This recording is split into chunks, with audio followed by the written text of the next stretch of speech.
Oromoo. Abbaan seenaa Oromoo qaalii Oromoo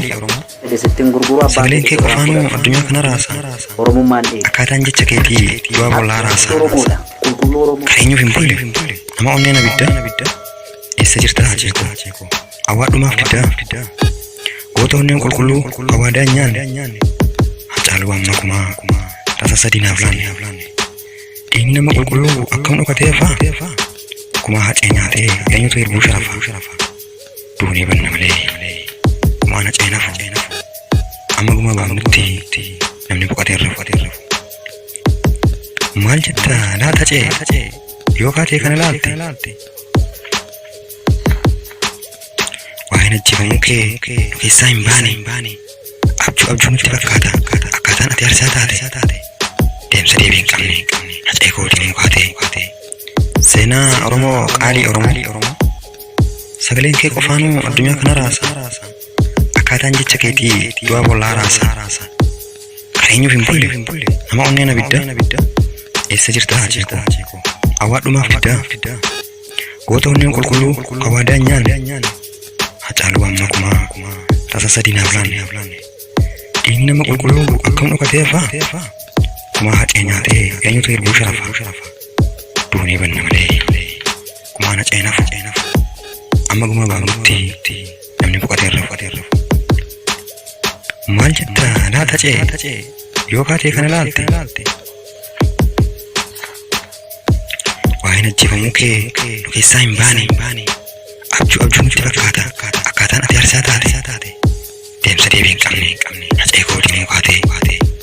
erga keetii maal boona waa'ee jireenyaa himanne adiraa akkam ree hacee jireenyi boolla keessaa Usmaayyoo wajjin moo Yoosef wajjin teessaa kumaan kee nafu waan hundumaa caalaa waaqni gubbaa taa'ee agartuu isaan gulaala yeroo hundaa siyaannee ammaa siif lolaan erga keetii maal boona waa'ee jireenyaa himanne adiraa akkam ree hacee jireenyi boolla keessaa Usmaayyoo wajjin moo Yoosef wajjin teessaa kumaan kee nafu waan hundumaa caalaa waaqni gubbaa taa'ee agartuu isaan gulaala yeroo hundaa siyaannee ammaa siif lolaan Oromoo maraaf dadhu kumaa kee ni baafna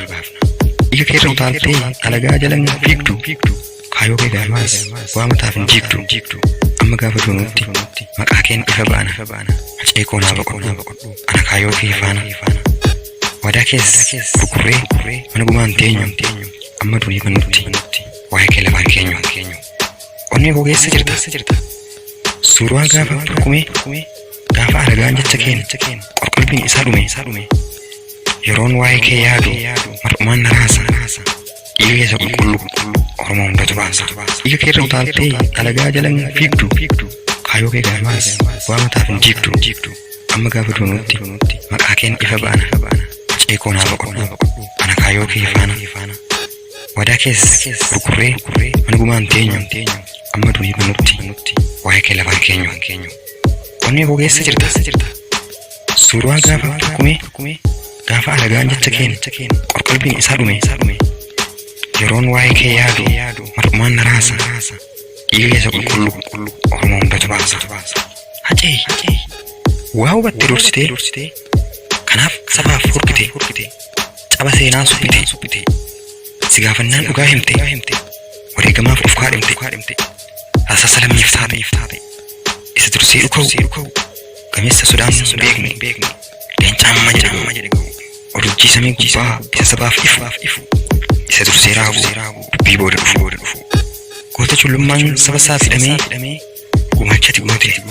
yoom himame goota duunni ajjeeseef ati kumaa baafte hacee waa hubattee dursitee kanaaf sabaaf hurkite caba seenaa suphite si gaafannaan dhugaa himte wareegamaaf of kaadhimte rasaasa lammiif taate isa dursee dhuka'u gameessa sodaan beekne leencaan amma jedhe odujjii samii gubbaa isa sabaaf ifu isa dursee raagu dubbii booda dhufu goota cullummaan saba isaa fidhamee gumaachati goote yoom himame goota duunni ajjeeseef ati kumaa baafte Abiyyi Ahmad Oromoodha. Qulqulluu Oromoo. Abbaan fedhe waan fedhe jechuu ni dandeessa. Fedhe sittiin gurguru abbaan fedhe sirraan fudhatu. Oromummaan eega.